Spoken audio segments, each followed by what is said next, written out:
Great to be back with you here on Midas Touch Legal AF with court accountability. I have been displaced from my office into the plant room, apparently, but it is great to be with you as always to dig into how we are responding, just over 100 days into this unprecedentedly lawless, anti-constitutional administration that is wreaking havoc across every sector of society, defying court orders.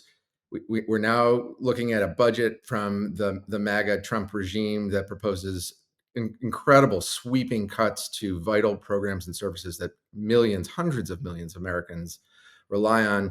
We're finally seeing real pushback from the courts. The courts have been standing up to Trump. We're seeing MAGA election denial efforts fail as the North Carolina effort to overturn the duly elected Supreme Court seat of Justice Allison Riggs. That challenge from the election denialist challenger to Riggs, rejected by a Trump judge, and then on the heels of that, the challenger conceded. So we're seeing real pushback from our institutional actors.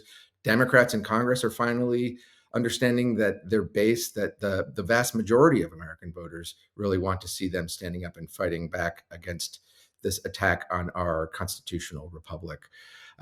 But more important than any of those institutional actors are the people themselves.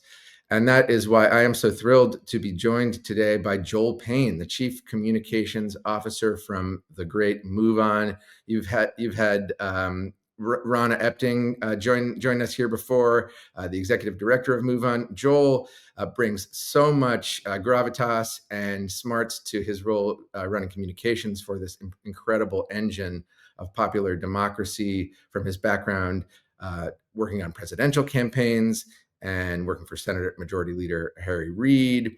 You'll recognize him from from CBS News, where he's a political contributor. Sorry for the misstep there, Joel. Joel, thank you so much for joining us. What is moving MoveOn's membership these days? How's the energy level?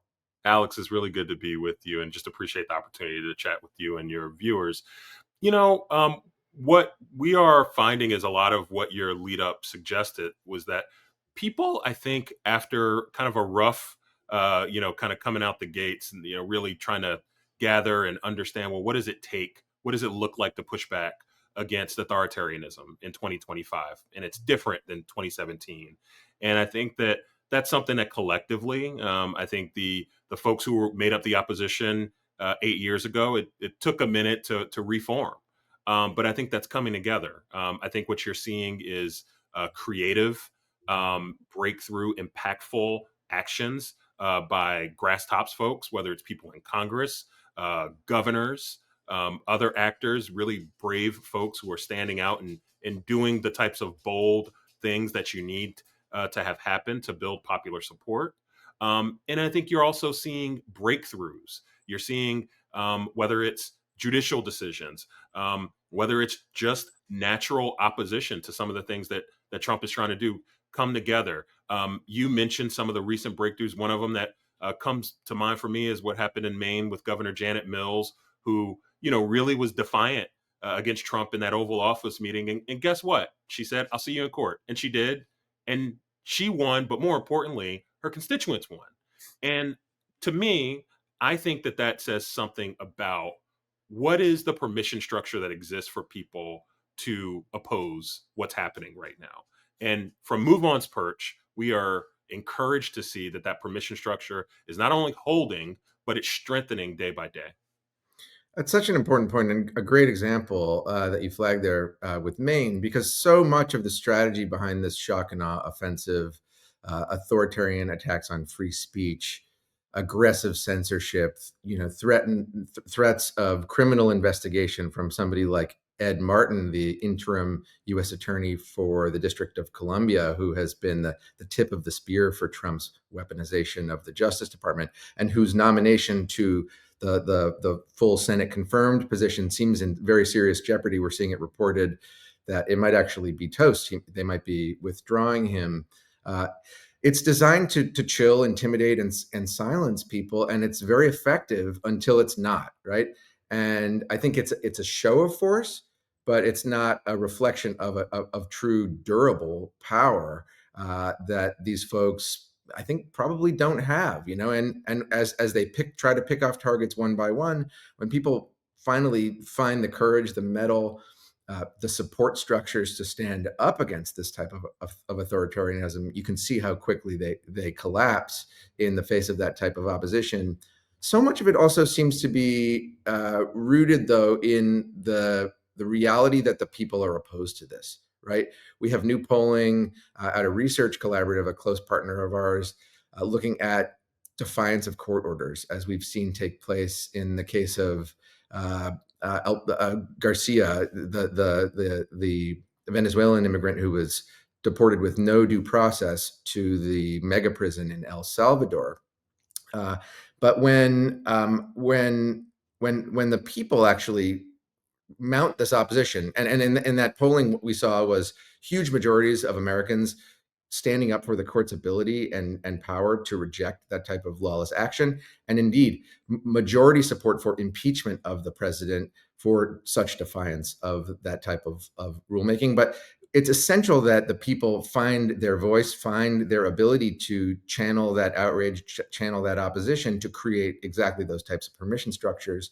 And it almost feels like we need to see it from both directions, from the institutional leaders, the elected officials, the law firms, the universities, but that they need to be supported underneath that from broad popular support across ideology, across class, and all the like.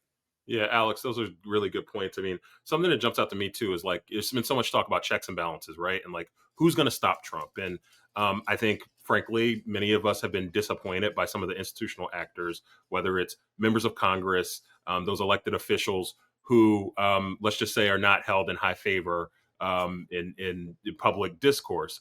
I will say this, not to cape up for them, but just to explain, there's only but so much they can do.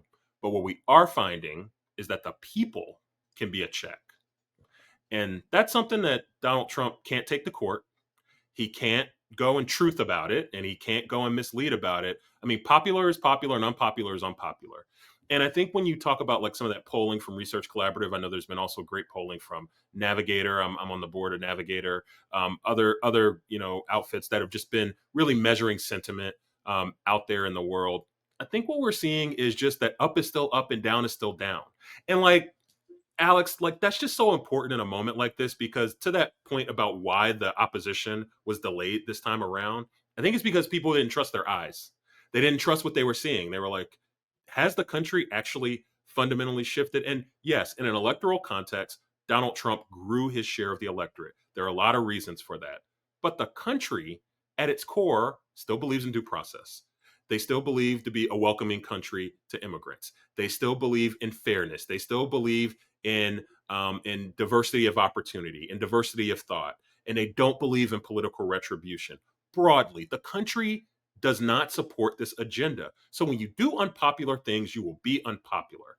And I think in an incentive moment that we're in right now, where we are looking for institutional actors to react to things, you need to have incentives that get them to react in the direction that we want them to react so that they can push back and also that they can enforce the type of government and the type of society we want to live in. Yeah.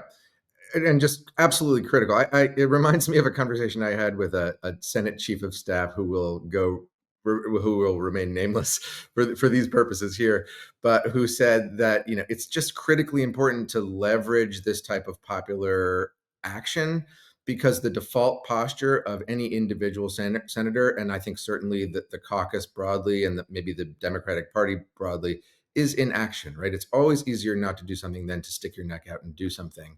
And when we can marshal the type of popular opposition, popular demands for accountability, reform, progress, to make clear that that is not tenable, to compete against those incentives and default settings for inaction and retreat and the sort of popularist mindset where we just look at polls and say, oh, let's just do what looks popular and rather than respond to the strong desires and calls of our voting base, then we can actually start to Alex, make change. And I don't think it's only the case in with our elected officials. You could look to the judges who are deciding these cases. They like to pretend that on some level what they're doing is just law, neutral law, but it's very clear that the courts, like the one in North Carolina, that the Supreme Court itself, they respond to public opinion, and we can't treat those institutional decisions, that those very important decisions that feel like they're out of our hands,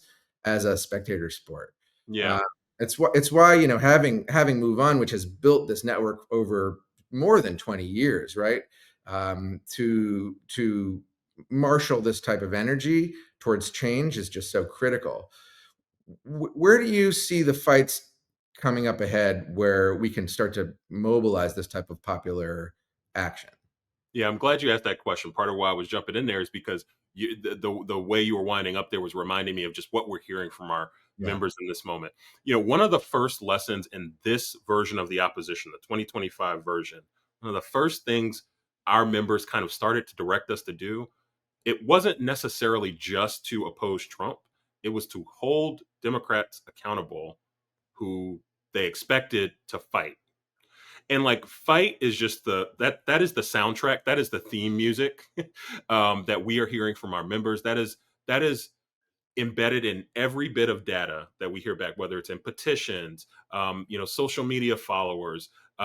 We've done a number of mobilization calls cross movement. We obviously were one of the convening partners for the big hands off activation in April of this year, which brought more than 3 million people out in the streets across the country peacefully, I might add, to push back against all the things that Trump and Musk and Republicans are doing. But it's to fight, and it's to know that something is worth fighting for. And so just when you ask me about like our members and what we're hearing, listen, our members want an active opposition that knows how to fight, in 2025, and then knows that when they picked a side politically, that side also knows how to govern and win. And I think that probably tracks very closely to what the broader public is looking for. They are looking for clarity in the opposition to Trump, and they are looking for clarity in an alternative to what we are living in the midst of right now. They know that we're better than political retribution. Our members don't want that. Our members don't want, we're going to talk about these draconian cuts that Republicans are trying to put forward again, because I've been doing this for 20 years, and it's what they do every time they get power. They go and try to grab for stuff. They take it from us and they want to go give it to the wealthy and the well-connected. The Republicans are doing it again. And our members and millions of others like them around the country, they want us to oppose that. And they want us to be very clear and very steadfast in our opposition. And so that's what we're doing. But part of doing that, along with opposing Trump, is also holding the feet to the fire and holding accountability for those who should be our natural allies.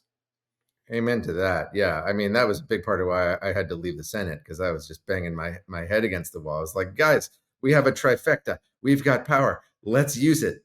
We were elected to wield the power that we now possess, and we just could not stop tripping over ourselves, trying to make friends with fascists effectively. But, we're starting to see the tide change, and it's in no small part due to the organizing efforts of MoveOn and the broader pro-democracy organizing community. Joel, thank you so much for joining us here on Midas Touch Legal AF, for all of your efforts at MoveOn. Folks, please don't forget to check out MoveOn, get involved. We get so many comments in these videos saying, oh, this is great information, but what can we do to actualize it? Get involved with organizations like MoveOn that have really great infrastructure that you can plug into at the national level, at the local level. And don't forget to like and subscribe to our work here at Midas Touch Legal AF. Check out our work at Court Accountability, courtaccountability.org, and on Tilted Scales on Substack. Grateful as always for your time and interest in this work. Please stay mad, stay motivated, stay mighty. See you next time. I'm Michael Popok, and I got some big news for our audience. Most of you know me as the co-founder of Midas Touches Legal AF and the Legal AF YouTube channel, or as a 35-year national trial lawyer. Now, building on what we started together on Legal AF, I've launched a new law firm, the Popok Firm, dedicated to obtaining justice through compassionate and zealous legal representation. At the Popok Firm, we are focused on obtaining justice for those who have been injured or damaged by a life-altering event, by securing the highest dollar recoveries. I've been tirelessly fighting for justice for the last 35 years, so my own law firm organically building on my Legal AF work just feels right. And I've handpicked a team of top-tier trial fighters and settlement experts throughout all 50 states known as big auto injury attorneys who have the know-how to beat heartless insurance companies, corporations, government entities, and their attorneys.